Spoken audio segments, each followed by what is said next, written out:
Bismillahirrahmanirrahim. Alhamdulillah wassalatu wassalamu ala Rasulillah wa ala alihi wa sahbihi wa man walah, amma ba'd. Ma'asyiral muslimin rahimani wa rahimakumullah. Pada kesempatan kali ini kita akan memulai kajian singkat kita untuk membahas risalah yang disusun oleh Fadilatul Syekh Abdul Razak hafizahullahu ta'ala, 10 sebab lapang dada, yaitu 10 sebab agar kita bisa berlapang dada. Namun sebelumnya di sini al-muallif rahimahullah taala terlebih dahulu menyampaikan muqaddimah, kata pengantar tentang pentingnya hal ini. Beliau mengatakan bahwasanya wa idza manna Allahu azza wa jalla ala 'abdihi bihi fasharaha lahu sadrahu wa yassara lahu amrahu tahaqqaqat lil 'abdi masalihuhu ad-diniyah wad dunyawiyah. Apabila Allah telah memberikan anugerah kepada hambanya, lalu Allah lapangkan dadanya dan memudahkan urusannya, maka hamba tersebut akan mendapatkan, akan mencapai kemaslahatan agama maupun duniawi. Jadi orang yang diberikan anugerah oleh Allah Subhanahu wa taala memiliki kelapangan dada, ia akan mendapatkan kemaslahatan baik dalam urusan dunia maupun urusan agamanya. Dan sebaliknya, wa amma idza dhaqa sadru, adapun kalau hati itu sempit, fa inna katsiran min masalihil 'abdi tata'attalu, maka kemaslahatan hamba itu akan hilang. Jadi orang kalau dadanya sempit, maka kemaslahatan yang akan ia dapatkan itu akan hilang begitu saja. Oleh karena itu, lapang dada termasuk di antara sebab terbesar yang menolong seorang hamba untuk mencapai kemaslahatannya, untuk meraih yaitu apa yang ia inginkan. Oleh karena itu Allah Subhanahu wa taala berfirman tentang Nabi Musa alaihissalam, yaitu Nabi Musa berkata kepada Allah, meminta agar dilapangkan dadanya, Rabbi syrah li sadri wa yassir li amri, dalam surah Taha ayat ke-25-26. Nabi Musa berkata, ya Allah, wahai Tuhanku, lapangkanlah dadaku dan permudahlah urusanku. Demikian pula Allah Subhanahu wa taala berfirman, memberikan anugerah kepada hambanya dan rasulnya Nabi kita Muhammad sallallahu alaihi wasallam, alam nashrah laka sadrak, dalam surat Asy-Syarh ayat yang pertama. Alam nashrah laka sadrak, bukankah kami telah melapangkan dadamu wahai Muhammad. Ya, jadi Nabi Musa alaihissalam meminta kepada Allah agar dilapangkan dadanya dan dipermudah urusannya. Demikian pula Allah Subhanahu wa taala telah memberikan anugerah kepada Nabi kita Muhammad sallallahu alaihi wasallam untuk berlapang dada. Kemudian Syekh Abdul Razak rahimahullah taala, hafizahullah taala, menyebutkan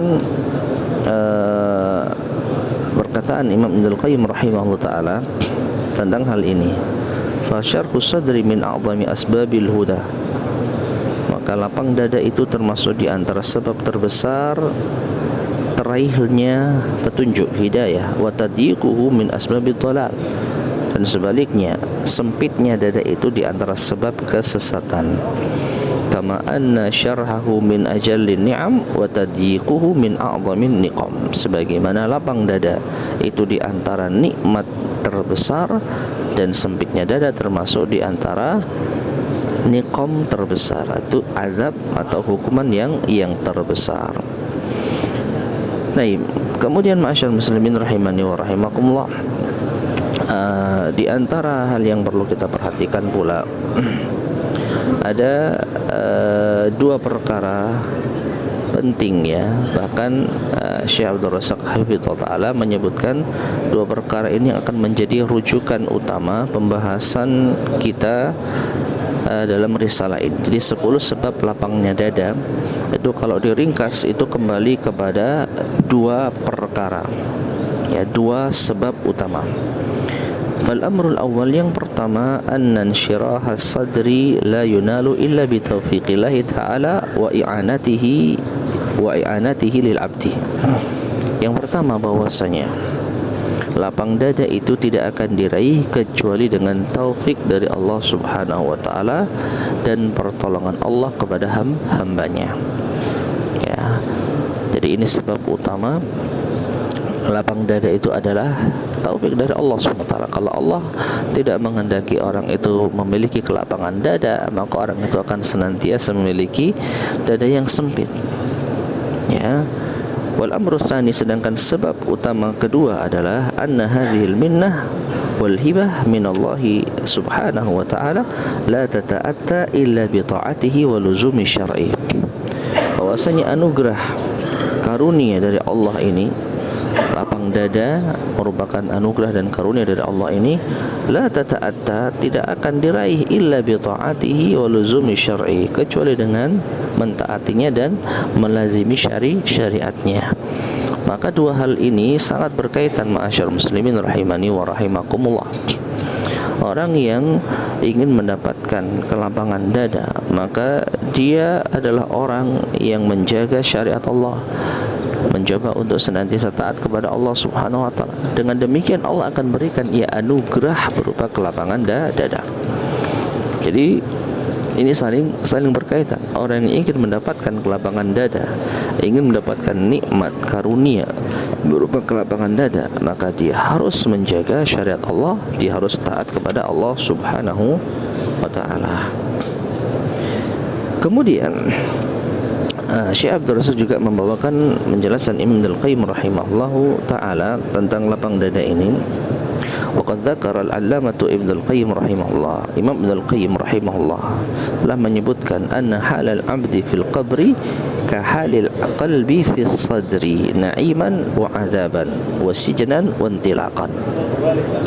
Bahwasanya keadaan seorang hamba di alam kubur itu seperti keadaan hati di dalam dada, baik dia mendapatkan nikmat ataupun azab, baik dia merasa terpenjara ataupun bebas, ya. Jadi kondisi hati seorang hamba yang ada di dadanya itu sama seperti keadaan hamba di alam kuburnya. Kalau di alam kubur dia mendapatkan azab, maka di dunia hatinya adalah hati yang sempit. Tapi kalau di alam kubur dia mendapatkan nikmat, maka di dunia hatinya adalah hati yang lapang. Kemudian saya juga menjelaskan, fa in kana sadruhu dayyiqan harajan bihadzal din wa syara'ihi kana qabruhu alaihi dayyiqan. Kalau hatinya itu sempit dengan agama ini dan syariat-syariat Allah ini, maka di alam kubur ia akan merasakan kesempitan pula. Wa in kana sadruhu munsyarihan li hadzal din wa qalbuhu muqbilan alaihi kana qabruhu muwassa'an alaihi wa kana fihi qariral aini sa'idan.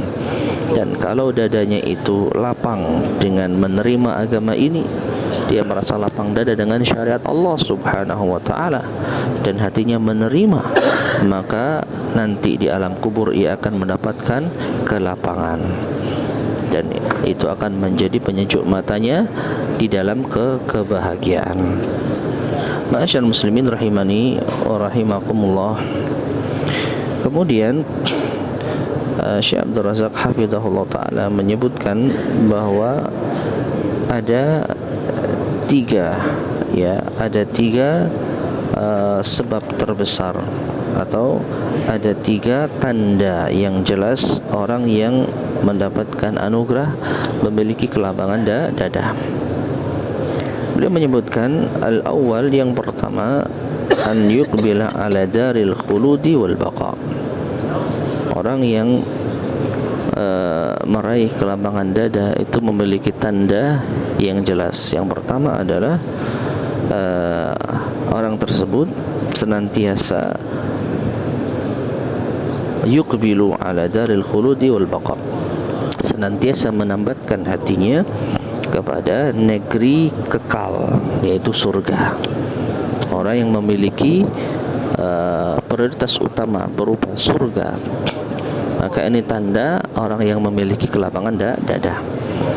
Wasani, yang kedua, an yatajafa an dari zawali wal fana, orang yang berusaha menjauh dari negeri yang fana ini, yaitu alam dunia. Ya, jadi tanda orang yang memiliki kelapangan dada itu orang yang benar-benar menjauh dari dunia. Dia tidak memprioritaskan dunia, dan sebaliknya ia memprioritaskan akhirat. Wasalitu, dan yang ketiga, an yasta'idda lil mauti wa ma ba'dah. Di antara tanda orang yang memiliki kelapangan dada adalah orang yang memiliki persiapan untuk kematian dan apa yang setelahnya. Ya. Dan ini juga dinukil dari penjelasan Imam Ibnul Qayyim rahimahullah taala, at-tajafi an daril ghurur wal inabatu ila daril khulud wal istidadu lil mauti qabla nuzulihi. Ya. Jadi tanda orang memiliki kelapangan dada adalah menjauh dari negeri tipuan, ya, negeri tipu daya, yaitu dunia. Wal inaba ila daril khulud, dan kembali memiliki prioritas utama menuju negeri kekal abadi, yaitu akhirat. Wal istidadu lil mauti qabla nuzulih, dan mempersiapkan kematian sebelum menjemputnya.